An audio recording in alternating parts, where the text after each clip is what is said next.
Okay guys, so may pahabol client tayo. Epson L3110, dinala lang kanina, no? Pinaiwan ko na dahil nga grabe yung nangyari. Yung may-ari hindi niya na-expect na ganito yung kinalalabasan. So kagabi, nag-test print daw siya, pero yun nag-red blinks na lang. And pakita ko sa inyo yung problema. Ganito guys ang mangyayari sa printer ninyo kapag ka lock off or hindi natin ginagamit, no?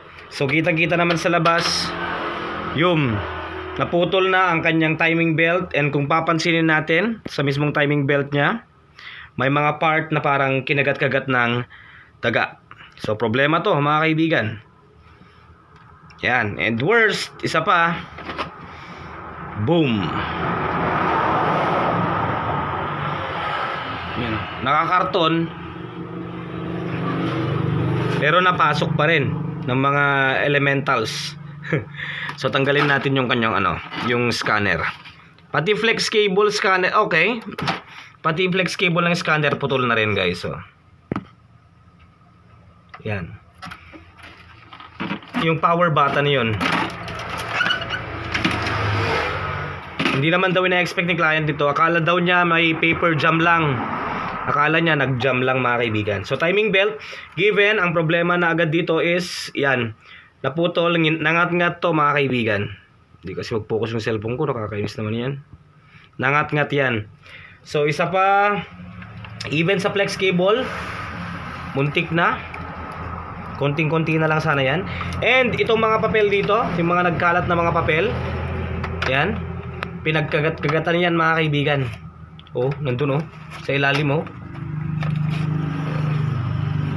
Ganyan ang mangyayari sa printer kapag ka napabayaan, na stuck lang, hindi nagagamit, no?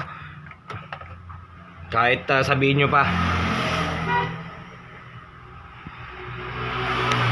Yun. So, nandyan sila oh. Mga papel, ang dami oh.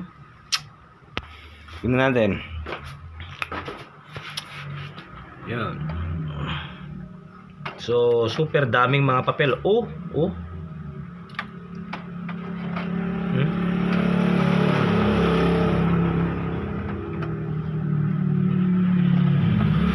So, pinagkainan to ng mga, alam nyo na mga kaibigan, mga R80. So, yan. Hindi ko alam kung aayusin ko pa to. Pero hindi lang to ang mga affected. Dami oh.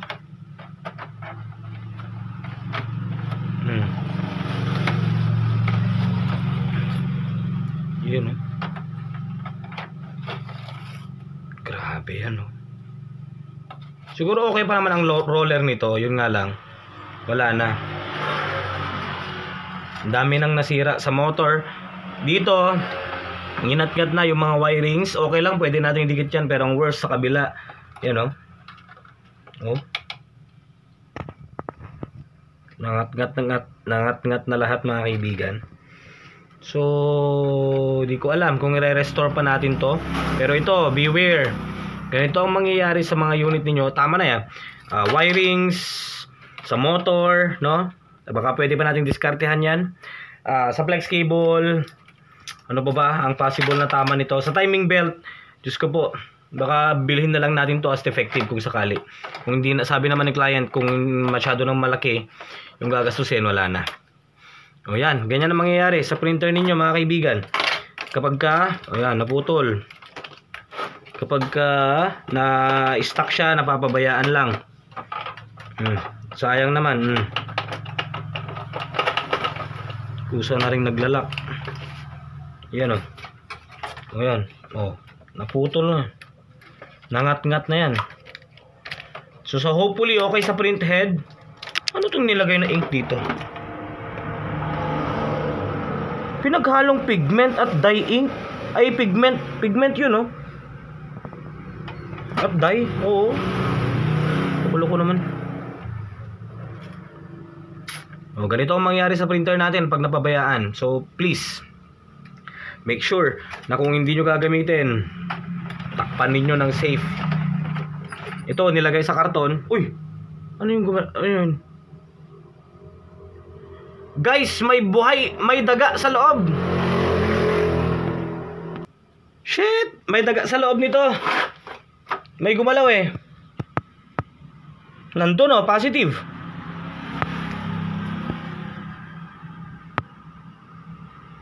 Oh. Di ko alam kung anong wala, negative to. Ayan ha.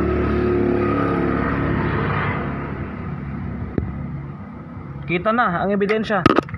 Diyan na sila namahay mga kaibigan. Grabe.